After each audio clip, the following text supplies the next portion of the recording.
Welcome to tech summit. आज के session से हम ऑप कोड के बारे में देखेंगे। तो जो सबसे पहले ऑप कोड हम कवर करने वाले हैं वो है कैब एक्सएक्स।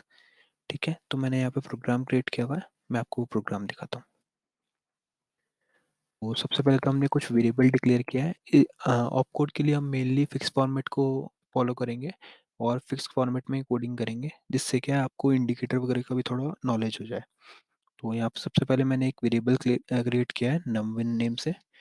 अगर आपको इसका डिक्लेरेशन देखना है तो आप यहाँ पे F4 प्रेस करेंगे, तो आप यहाँ देख सकते हो नेम वेरिएबल का हमने लिखा है num1 और डिक्लेरेशन टाइप में हमने लिखा है एस मींस स्टैंड अलोन। जैसे कि आपने पहले वाले सेशंस में देखा होगा कि फ्री फॉर्मेट में हम DCL एस लिखते थे, तो वैसे ही वो भी स्टैंड अलोन मीनिंग होता था उसका, और यहाँ पे भी हम एस लिखते हैं तो स्टैंड अलोन।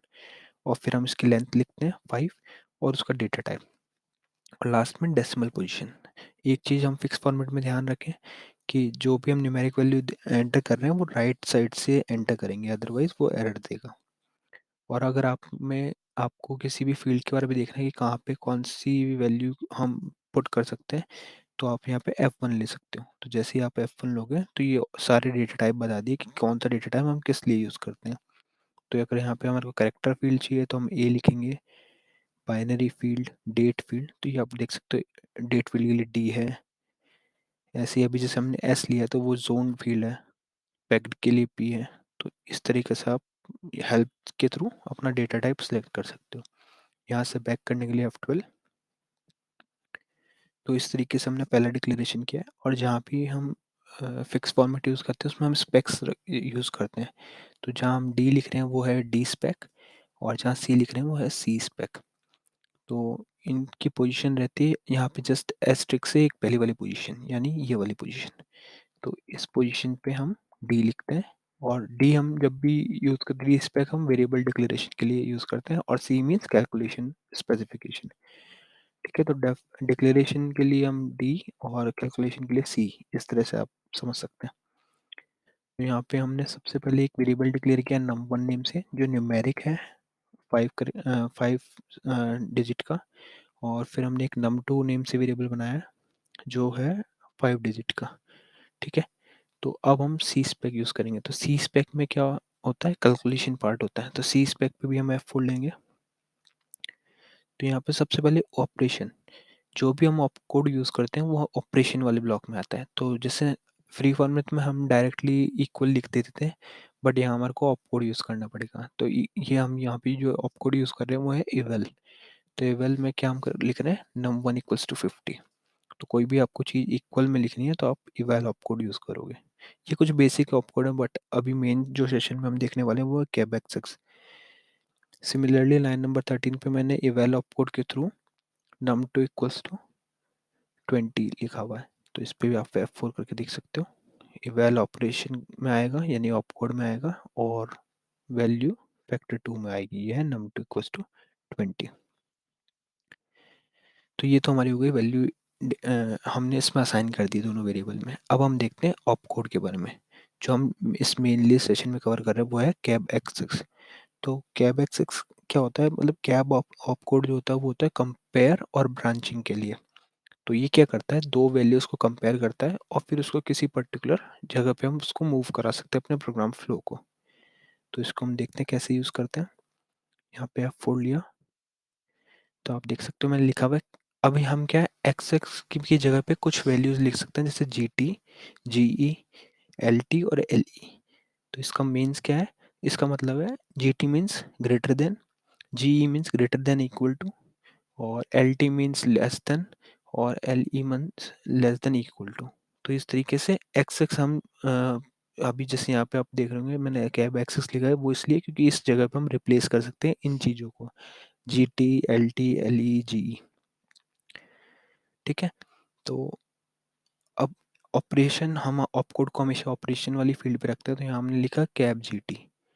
अब ये क्या करेगा, फैक्टर 1 की वैल्यू को फैक्टर 2 की वैल्यू से कंपेयर करेगा, और फिर उस प्रोग्राम फ्लो को टैग 1 पे भेज देगा। तो टैग 1 क्या है, हमारे टैग का नेम है। तो अभी हमने यहाँ पे GT लिखा, तो ये GT में क्या चेक करेगा कि अगर नंबर 1 नंबर 2 से ग्रेटर है तो आप चले जाए, अपना फ्लो चला जाएगा टैग 1 पे। ठीक है, तो इस तरीके से होता है। अब यहाँ पे उसके बाद में मैंने एक लाइन डिस्प्ले करा रखी है। डिस्प्ले के लिए मैं आपको दिखा देता हूँ F4 लेके। तो फैक्टर वन में हम इस तरह से कोट में लिखते हैं, इसमें स्पेस इतना ही होता है हमारे पास, तो बिफोर टैग लिख दिया मैंने। एक बस ये चेक करने के लिए कि हमारा फ्लो अगर बिफोर टैग वाले पे नहीं गया, इसका मतलब वो डायरेक्टली आफ्टर टैग पे चला गया, वो देखने के लिए। उसके बाद में यहाँ पे हमने टैग, अब टैग क्या है, टैग भी एक ऑपकोड है। टैग ऑपकोड में क्या होता है, जो भी हम फ्लो को ले किसी पर्टिकुलर जगह पे ले जाना चाहते हैं ना, वहाँ हम टैग लिख देते हैं। टैग मतलब एक तरह से लेबल। तो ये हमने इस लाइन को यहाँ पे नेम दे दिया कि टैग ऑपकोड है, और टैग वन ऑपकोड को हमने वैल्यू दिया है, मतलब नेम दिया है फैक्टर वन में। और फिर इसके बाद में मैंने डिस्प्ले किया हुआ है आफ्टर टैग। तो ये हमने एक स्ट्रिंग डाली हुई है आफ्टर टैग डायरेक्टली। ठीक है, और लास्ट में हमने सेट ऑन किया हुआ है, जो हम star I N R on करते थे फिक्स फॉर्मेट में, वो सेट ऑन होता है। तो सेट ऑन और L R, L R means last record, वहाँ होता था आई एन एल आर, यहाँ आता है एल आर। तो अभी जैसे ये क्या करेगा, नंबर वन को कंपेयर करेगा नंबर टू से। तो नंबर वन में हमारा 50 है और इसमें है 20, तो ये चेक करेगा, तो नंबर वन ग्रेटर देन है, ये कंडीशन ट्रू हो गई, तो ये टैग वन पे चला जाएगा। तो ये इस लाइन को एग्जीक्यूट नहीं करेगा, डायरेक्टली इस पे आ जाएगा और इसके बाद वाली लाइनों को प्रोसेस करेगा। तो टैग वन पे आने के बाद में ये डिस्प्ले करेगा आफ्टर टैग, और हमारा प्रोग्राम एंड हो जाएगा। तो अब मैं इसको कंपाइल करके कॉल करके दिखाता हूँ।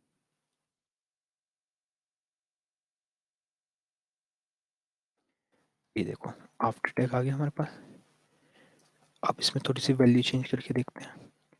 मैं इसको कर देता हूँ 200 और इसको 50 रहने देते हैं। तो अब ये कंडीशन फॉल्स हो जाएगी, मतलब नंबर वन यहाँ हम चेक कर रहे हैं ग्रेटर देन, नहीं है ग्रेटर देन नंबर टू से, तो ये टैग वन पे नहीं जाएगा, ये नॉर्मल फ्लो चलेगा। तो नॉर्मल फ्लो के अकॉर्डिंग पहले ये वाली लाइन एग्जीक्यूट होगी और फिर ये वाली होगी, तो हमारा आउटपुट आएगा बिफोर टैग और आफ्टर टैग। क्योंकि वो फ्लो तो जो भी प्रोग्राम में लिखा है वो उसे अकॉर्डिंग चलेगा, बस हम स्किप नहीं कर रहे हैं, टैग के साथ हम स्किप कर सकते हैं। तो बिफोर टैग, आफ्टर टैग, तो इस तरीके से हम यूज़ कर सकते हैं। अब जी टी की जगह हम अगर एल टी कर दें तो क्या होगा देखते हैं। तो एल टी में क्या करेगा, ये चेक करेगा number one less than N, number two से तो टैग वन पे चले जाओ। तो अब ये हमारी कंडीशन सही हो जाएगी, क्योंकि हमारा नंबर वन 50 है जो लेस है नंबर टू से, तो हमारा आउटपुट सिर्फ आएगा आफ्टर टैग।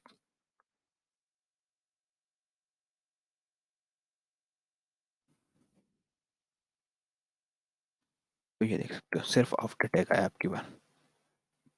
तो इस तरीके से हम हमारी कंडीशन यूज़ कर सकते हैं। आप यहाँ पे एल टी, जी ई, जी टी और एल ई यूज़ कर सकते हो। अब इसमें हम एक चीज़ और देखेंगे, ये तो इतना आप लोगों को समझ में आ गया होगा कि कंपेयर और ब्रांच ऑपकोड किस तरह से यूज़ करते हैं। अब हम देखते हैं इंडिकेटर। तो यहाँ पे आप F4 लोगे तो यहाँ पे तीन इंडिकेटर दिखते हैं, हाई, लो और इक्वल।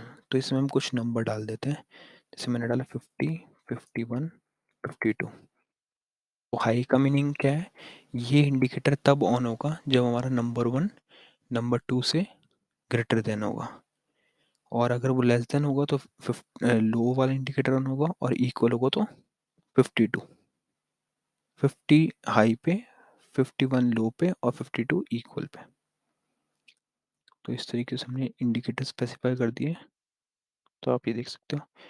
अब मैं इन तीनों इंडिकेटर को डिस्प्ले कराता हूँ, जो भी हमारी कंडीशन होगी उस हिसाब से हमारा इंडिकेटर ऑन हो जाएगा। Off means zero, on means one.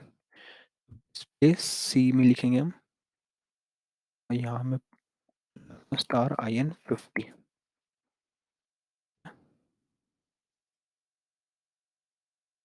अब इसी लाइन को मैं दो बार कॉपी कर लेता हूँ, आर पी टू से 51, एक बार और रिपीट कर लेता हूँ इसको, आर पी 52।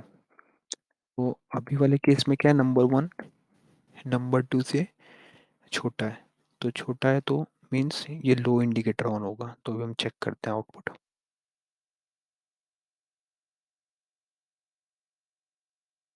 आफ्टर टैग पहला इंडिकेटर ऑफ है हमारा, दूसरा इंडिकेटर ऑन है और तीसरा ऑफ है, इसका मतलब लो इंडिकेटर ऑन है।